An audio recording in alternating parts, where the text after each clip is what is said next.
Queria convidar os irmãos pôr sobre seus pés, já chamar o cooperador Jean, vai estar hoje aí finalizando essa série de estudos.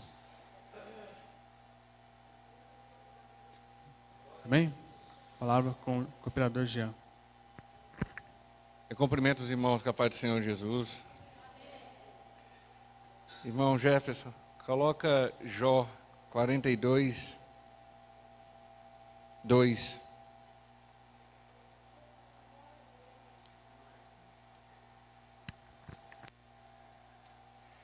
Bem sei que tudo podes, e nenhum de teus pensamentos pode ser impedido.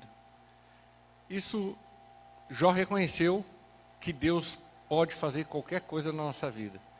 Em Isaías 43 também fala que, agindo eu, operando eu, quem impedirá? Ninguém pode com Deus. Deus pode fazer todas as coisas da nossa vida. Coloca aí, Jefferson, do negócio do Data Show. Eu quero começar com Filipenses 2,13.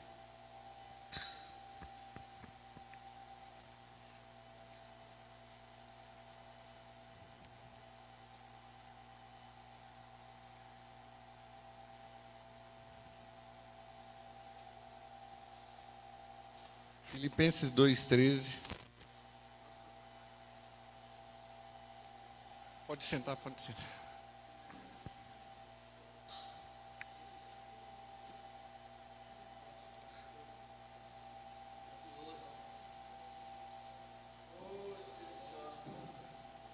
Antes. Vamos, já.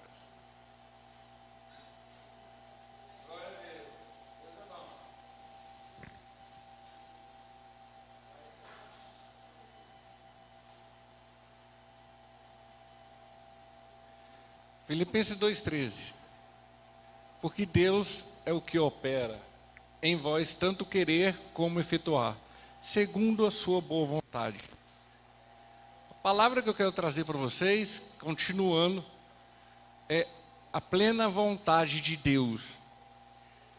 A vontade de Deus estabelece como base 3 vontades. Ele tem a vontade também de autoridade, a vontade soberana, a vontade sobre a terra, a vontade sobre o universo, mas essas 3 é a base da vontade de Deus. E, para lembrar, a primeira ela é boilê, decretória. E essa vontade decretória, Deus decidiu, Ele decretou, ninguém vai fazer voltar atrás. Ele decretou que o filho dele viesse aqui, morresse por nós, ninguém conseguiu impedir. Ele vai decretar que o segundo filho, o filho dele vai vir pela segunda vez, ninguém vai impedir. Sobre o céu e o inferno, que é dividido em 2, ou a gente vai para o céu, ou a gente vai para o inferno, isso ninguém vai impedir. Ou vamos para o céu, glória a Deus, todos nós vamos para o céu? Amém, glória a Deus. E aquelas pessoas que forem para o inferno, acabou, não volta atrás. Ele decidiu, tudo que ele decretou, não vai voltar atrás. Ele decretou. Aí vem telema, é descritiva. Descritiva está tudo aqui na Bíblia. A vontade dele que ele quer para nós.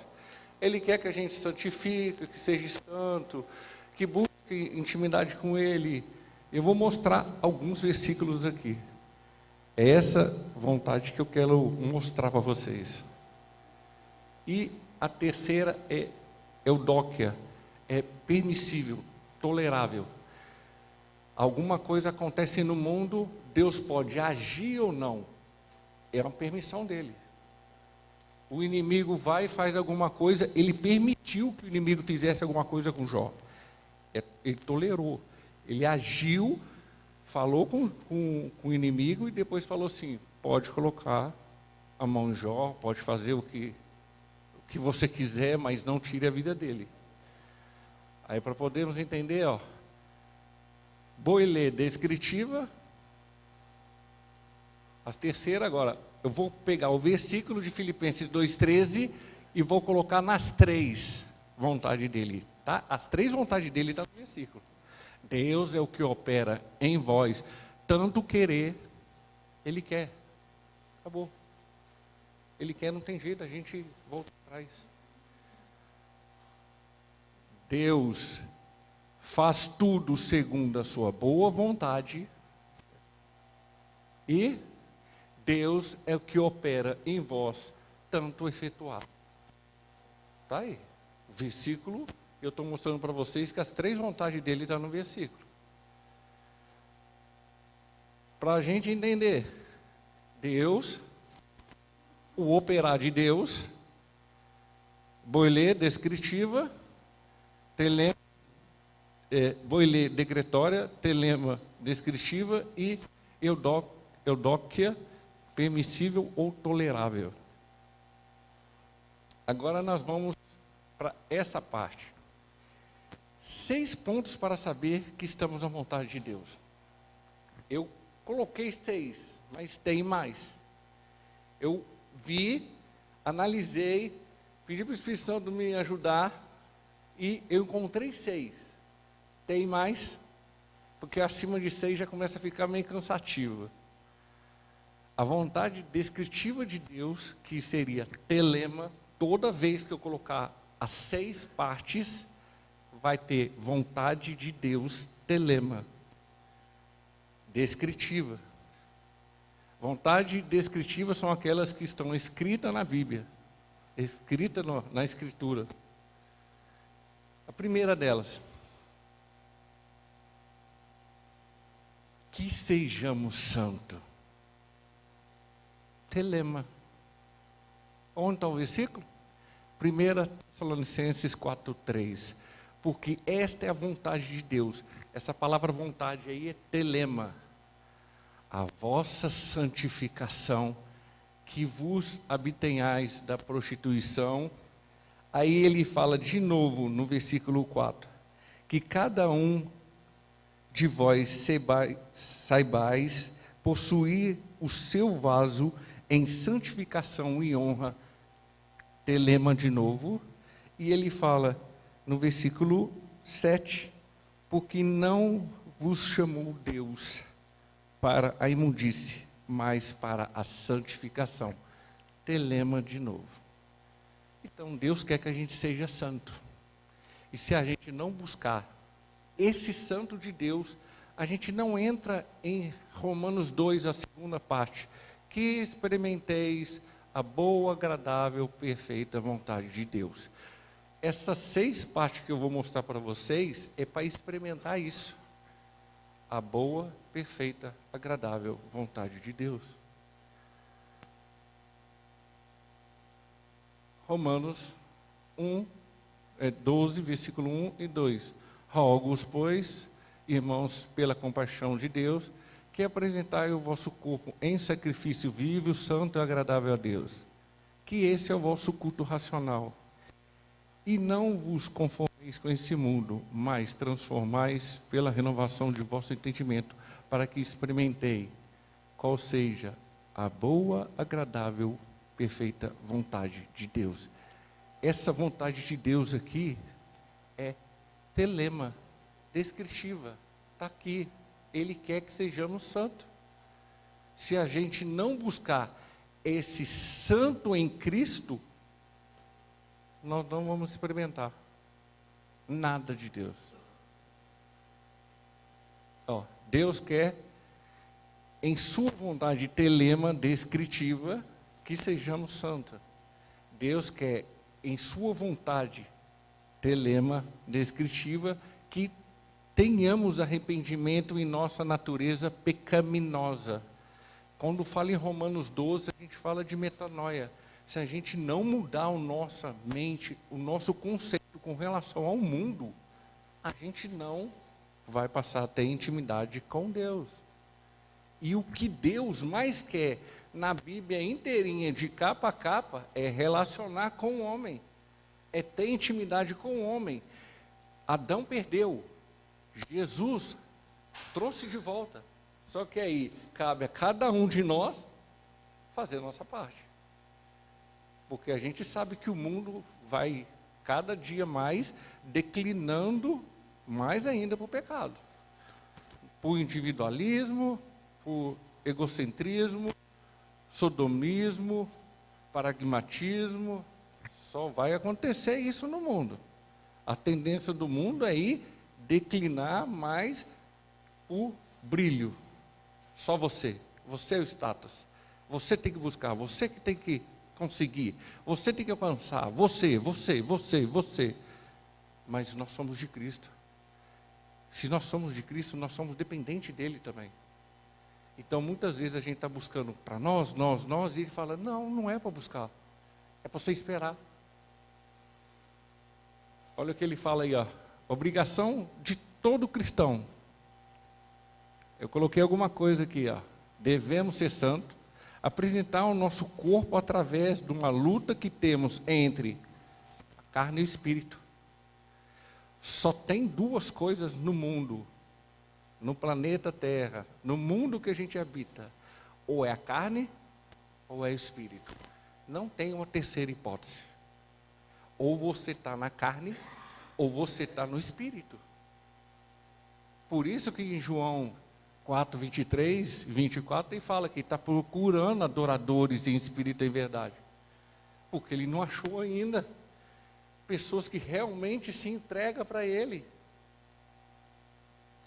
Não devemos conformar com o padrão desse mundo. Poder, status, honra é o que a geração atual está buscando. Todo mundo quer se aparecer, todo mundo quer colocar as coisas na internet, no Face, no Instagram. Aí quando você vai ver, a pessoa está falando mais dela do que de Cristo, mais dela do que da Bíblia, mais dela, das coisas que ela tem, do que Cristo mudou em mim. Devemos ser transformados pela renovação da palavra, que é viva e eficaz, que transforma o nosso entendimento todos os dias que a buscamos. Se você não busca a palavra de Deus, como você quer que ela mude a tua vida? Se você não escuta a palavra de Deus, como você quer que ela mude a sua vida? Se você não escuta o Espírito Santo, que age na nossa vida, que fala, você está fazendo coisa errada, como que você vai querer mudar? Como que você vai querer um relacionamento com Deus? Porque o Espírito Santo também é Deus. Aí como está naquele versículo que conhecemos, Hebreus 4,12, porque a palavra de Deus é viva e eficaz e mais penetrante que qualquer espada de dois gumes, e penetra até a divisão da alma e do espírito, e das juntas e medulas, e é apta para discernir os pensamentos e as intenções do corpo. Irmãos, presta atenção nesse versículo. Se a palavra de Deus é viva e eficaz, ela quer que sejamos santos, está ainda no contexto, então ela vai fazer o que ela tem que ser feito. Nós temos que entender que a palavra de Deus, ela vai cumprir tudo que Deus enviou ela para ser cumprido. A palavra de Deus confronta a nossa maneira de viver e de agir. Se nós não mudarmos esse conceito em viver e agir, como Deus vai ter intimidade com a gente? A gente sabe que Jesus está voltando para buscar a igreja dele. Quem está preparado para ir? Se você não falar assim, estou preparado hoje, chegar amanhã, estou preparado hoje, chegar depois de amanhã, estou preparado hoje, quando ele vier, você vai. Agora, tem pessoa que fala assim, estou me preparando, não está preparado nunca. Porque o preparar em Cristo é você saber que é dependente dele. Aí fala que ela é mais penetrante que uma espada. 2 gumes, dos 2 lados, que divide nosso espírito, nossa alma, junta medulas. Quando ele fala alma e espírito, ele está falando da nossa parte humana e espiritual. Quando ele fala juntas e medula, ele está falando na nossa parte de corpo. Quando ele fala discernindo pensamentos e intenções, ele está falando de nosso coração. Não tem como enganar Deus. Não tem como fingir que é um crente meia boca. Como se fosse assim, um crente Raimundo, um pé na igreja todo mundo. Não tem como enganar Deus. Ou somos, ou não somos. Não existe meio termo para Deus. Esse que é o problema do ser humano. Porque o ser humano entra na igreja e acha que está começando a ter um relacionamento com Deus, não cumprindo a palavra dele. Se você não cumpre a palavra de Deus, você não tem Jesus. Se você não cumpre a palavra de Deus, você não tem o Espírito Santo. Se você não cumpre a palavra de Deus, infelizmente você vai para o inferno. A realidade é essa. Cumprir a palavra de Deus é ter Jesus, ter o Espírito Santo, e estar cada dia buscando a palavra dele, renovando a cada dia. E infelizmente tem muita pessoa que está dentro da igreja e não lê um versículo por dia. Não lê a Bíblia, não ora, não jejua, não busca. E isso, infelizmente, não é ser crente. Tem 3 coisas básicas que na Bíblia, que eu, no decorrer dessa caminhada minha, eu descobri que um crente, para dizer que crê em Cristo, para dizer que tem fé em Deus, que busca a salvação contínua, que a gente sabe que é um processo. Se ele não orar, não jejuar e não buscar a palavra, não é crente. Não tem fé em Deus. Nunca teve Cristo e nunca vai ter o Espírito Santo. E, infelizmente é a realidade. Se não orar, e não ler a palavra de Deus, infelizmente não é. Primeiro, como eu falei, agora vamos para o segundo. Que sejamos gratos sempre. Telema. Se você não for grato pela vida que você tem, se você não for grato por onde ele te tirou do Egito, ele te tirou do Egito e agora quer que você tire o Egito de você. Se você não fizer isso aí, ter grato continuamente que Jesus está fazendo na tua vida, não tem como. Aí, ó, 1 Tessalonicenses 5,18. Em tudo dai graça, porque esta é a vontade de Deus. Telema. Em Cristo Jesus para conosco. Em Cristo Jesus. Então não adianta você ser grato em Deus e não tem Cristo. Você tem que ter Cristo, porque Cristo que faz essa ponte entre nós e Deus. Sem Cristo, nós não somos nada. Sem Cristo, nós continuamos sendo o mesmo pecador de antes. A diferença é que nós temos o selo do Espírito Santo que está na nossa vida, que habita em nós. Outra explicação aí, ó, Filipenses 4,4. Paulo fala aí, regozijai-vos sempre no Senhor. Outra vez digo, regozijai-vos. Regozijai-vos, isso aí é o quê? Se alegre. Se alegre hoje. Está chovendo, meu pai. Eu não gosto de chuva. É porque toda vez que eu lavava meu carro, chovia. Aí eu falei, ó, eu não gosto de chuva. Mas eu sei que chuva, eu preciso de chuva. Por quê? Chuva é água, primeiro. Eu preciso de água para me alimentar, para mim suprir minhas necessidades do corpo. Agora, tem pessoa que está chovendo demais, para de chover, tem que dar um solzinho. Aí dá um sol de 40 graus, não, tem que chover. Espera aí, decide. O que você quer da sua vida? Aí você quer controlar o tempo? Não, hoje está frio demais, esquenta. Hoje está quente demais, esfria. Não, não é assim. As coisas não é do nosso jeito. Agora a pessoa reclama o tempo todo. Está chovendo demais, está reclamando. Está frio demais, está reclamando. E Paulo diz, regozijai-vos sempre no Senhor. Está chovendo, muito obrigado pela chuva. Está fazendo sol, obrigado. Estou derretendo aqui, que nem um sorvete, mas muito bom. Aí ele fala aqui, ó, explicando. Ser alegre todos os dias em Cristo e manter essa alegria em sua vida. Por isso que Paulo é o cara no Novo Testamento. Esse cara não tem para ninguém.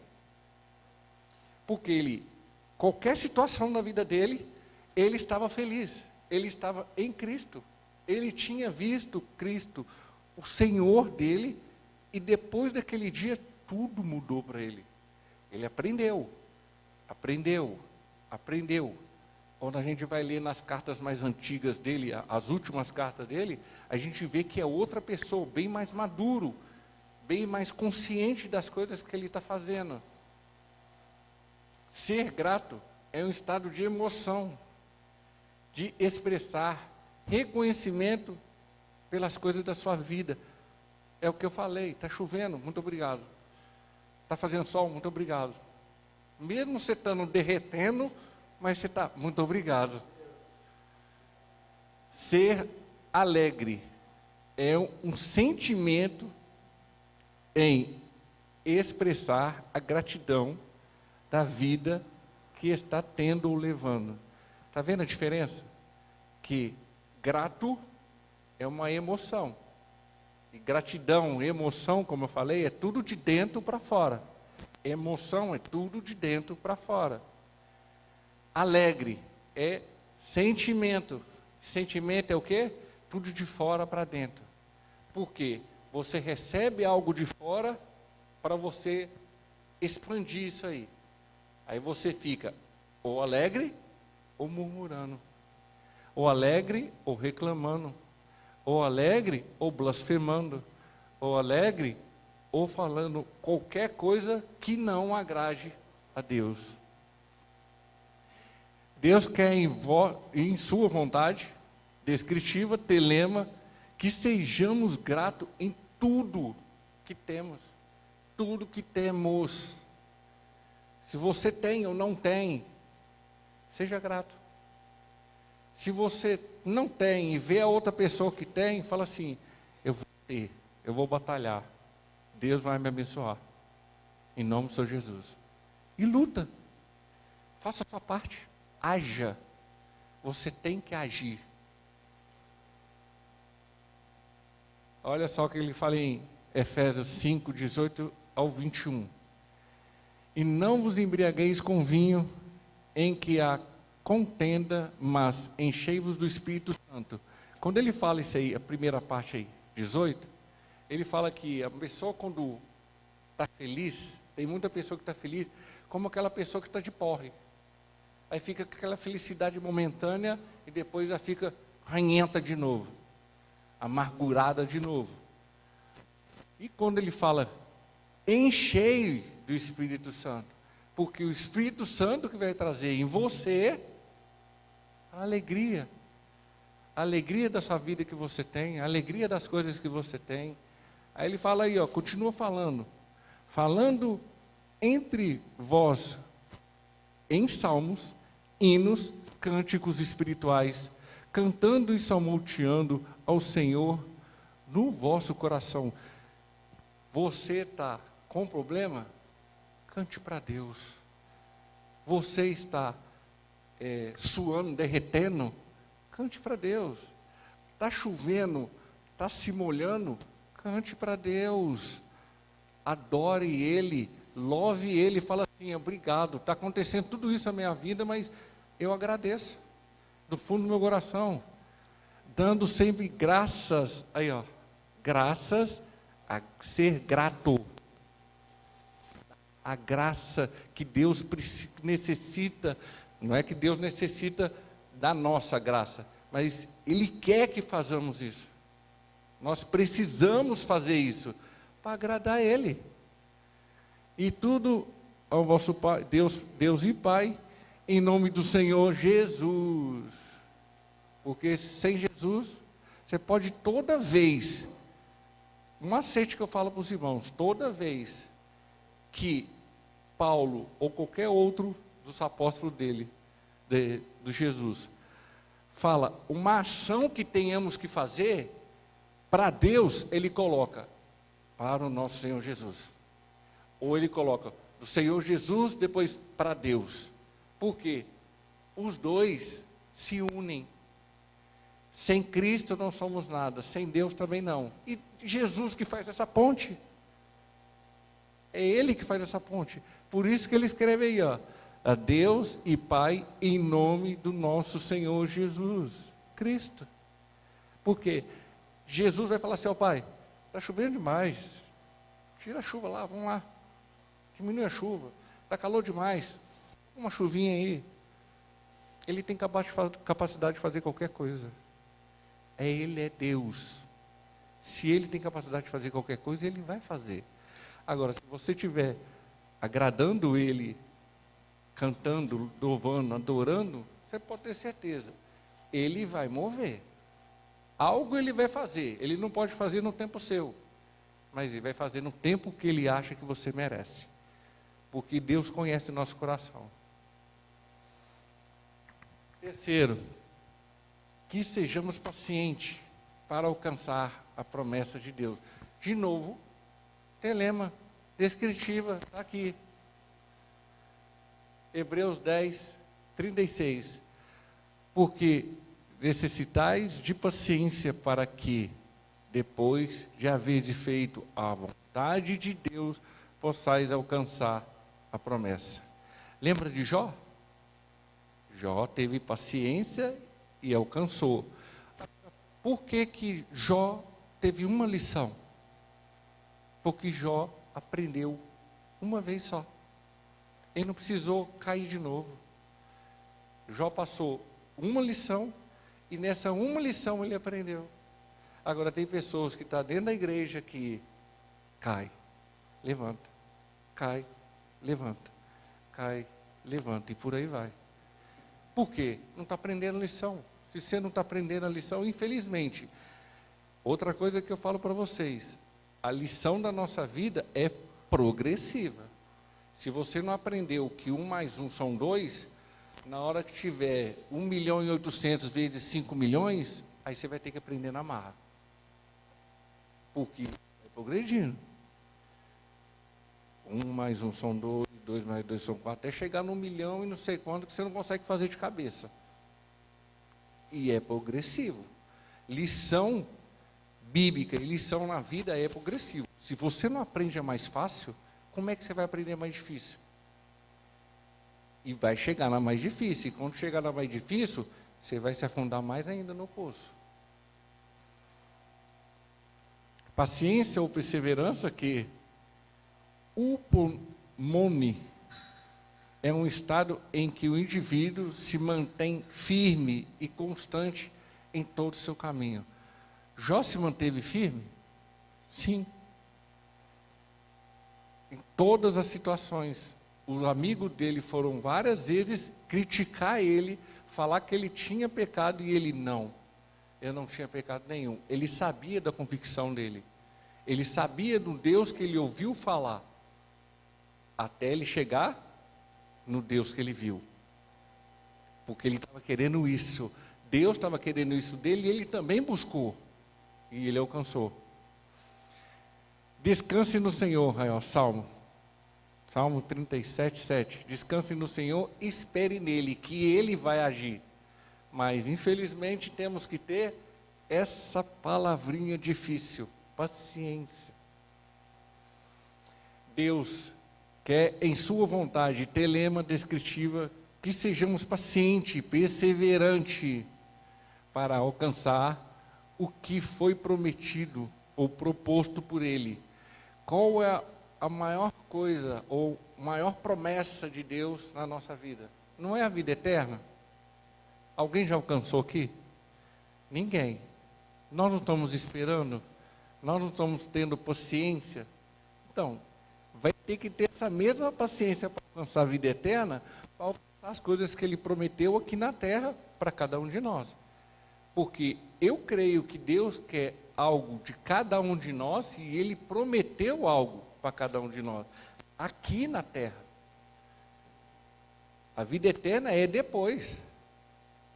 Porque Jesus fala em João 10:10, na segunda parte, eu lhe trarei vida em abundância. A vida em abundância é também prosperidade, mas não essa prosperidade que a gente está vendo aí nas igrejas aí. É prosperidade de você lutar, correr atrás e Deus abrir as portas para você e as portas certas. As portas que Ele abre, ninguém vai abrir. É só Ele que abre. Salmo 40, versículo. É obrigação nossa ter paciência para que o agir de Deus em nossa vida no tempo certo. Ele vai agir no tempo certo para nós. O quarto, que não busqueis as coisas do mundo e o desejo da carne. Telema de novo. Em 1 João 2, 15 ao 17. Aí eu coloquei aqui, ó. Não ameis o mundo, nem o que o mundo há. Se alguém ama o mundo, o amor do Pai não está nele. Porque tudo que há no mundo, a concupiscência da carne, a concupiscência dos olhos e a soberba da vida, não é do Pai, mas do mundo. E o mundo passa e a sua concupiscência, mas aquele que faz a vontade de Deus, telema, permanece para sempre. Se você busca as coisas do mundo, e todas as três coisas aí, ó, concupiscência da carne, concupiscência dos olhos, a soberba da vida, você não vai permanecer para sempre na vontade de Deus. Isso quer dizer que não vai ter vida eterna. É bem claro. Se você ama o mundo mais do que ama a Deus, acabou. Infelizmente, vai para o inferno. Está na Bíblia. Deus é que, em sua vontade telema, descritiva, quer que não busquemos as coisas mundanas e os desejos, concupiscências da nossa fraqueza carnal.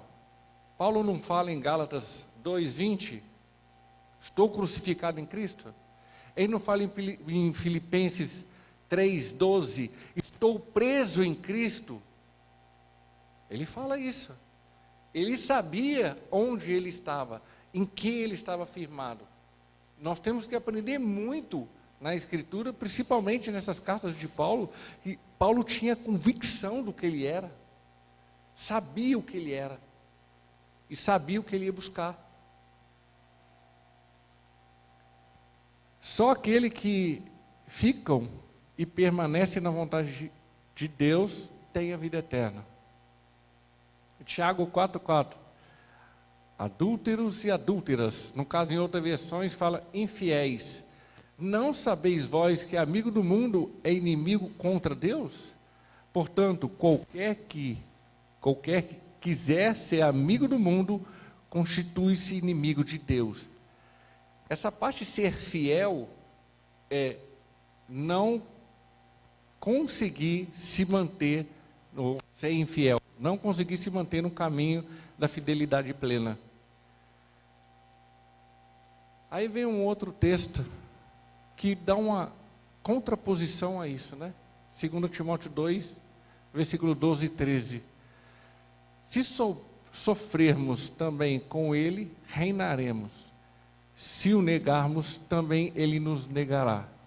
Se formos infiéis, ele permanece fiel. Não pode negar a si mesmo. Quando ele fala que infidelidade nossa para com Deus e sermos infiel, é que Deus sabe que nós temos a nossa fraqueza humana, o processo da santificação e que dependemos dele para nos santificarmos. É diferente daquela pessoa que está pecando todo dia, que está fazendo as coisas todo dia e todo dia faz errado e não se arrepende.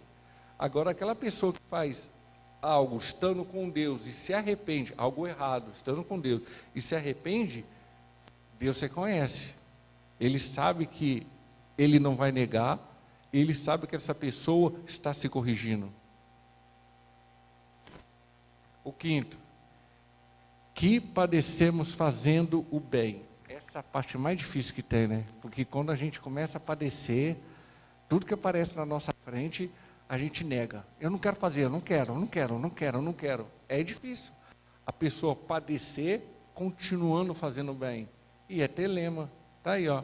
1 de Pedro 3:17. Porque melhor é o que padece, fazendo o bem, se a vontade de Deus, assim que o quer, do que fazem o mal. Então, Deus quer que mesmo padecendo, a gente não faça o mal. É a mesma coisa de uma pessoa assim, passar por dificuldade e começar a roubar. Deus não quer isso. Passar por uma dificuldade e começar a matar. Deus não quer isso. Se a pessoa está passando por dificuldade, volta para Deus, chame irmãos na fé para reconciliar, para ajudar ele, para fortalecer ele, para ajudar ele no processo da santificação. Sabemos, meus irmãos, que todos nós temos um propósito de estar junto. A igreja de Cristo, fortalecida junto, é muito mais forte para lutar contra as coisas do mundo. Deus quer, em sua vontade, telema, descritiva, que fazemos o bem, mesmo nas adversidades da vida. Tem muita pessoa que, quando passa adversidade, não gosta de fazer o bem. Aí, Mateus, sejamos benigno e bondoso, sempre. Mateus 5, 43 ao 48. Eu vou explicar mais ou menos o que está escrito aqui, para não ficar só lendo, porque aí vai ter muita coisa. Ele fala o seguinte, ele fala que não adianta a gente fazer o bem, certo? Com uma pessoa que a gente gosta, que a gente ama e está do nosso lado. A gente tem que fazer o bem também para o inimigo, para aquela pessoa que está desejando mal para nós, aquelas pessoas que nas nossas costas está falando mal da gente, e a gente sabe. A gente tem que fazer o bem para essas pessoas também. Orar para elas, buscar a face de Deus, o entendimento com o Senhor Jesus através da palavra, que nós possamos aguentar isso, porque isso é um tipo de perseguição, e nós não vamos conseguir sair delas, e que no versículo 48, sede-vos, pois, perfeito, como é perfeito o vosso Pai que está no céu. Esse Mateus 5 dá um ensinamento muito grande para nós, para a gente ajudar um inimigo, mesmo o inimigo fazendo coisa ruim para nós. Jesus nos mostra o maior exemplo em fazer a vontade de Deus, fazer a vontade de Deus contra um inimigo. Olha a diferença entre bondoso e benigno. Bondoso, eu sou bondoso para com os irmãos, eu sou bondoso para alguém da minha família, eu sou bondoso para alguém que trabalha comigo, isso é normal. Agora, ser bondoso para o inimigo é benignidade.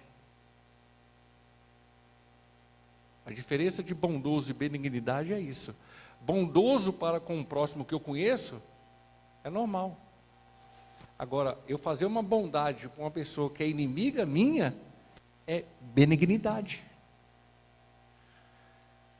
E o sexto, para finalizar, tem mais versículo aqui, mas deu para explicar. O sexto, devemos servir a Cristo. Se você não servir a Cristo, você não está na vontade de telema. Efésios 6, 6. Não servindo à vista, como para agradar aos homens, mas como servos de Cristo, fazendo de coração a vontade de Deus. Essa vontade de Deus aí é telema. Aí fala em Colossenses 3, 23, e tudo quanto fizeres, fazei de todo o coração, como ao Senhor e não para os homens. Você tem que fazer as coisas para Deus, não é para agradar o homem.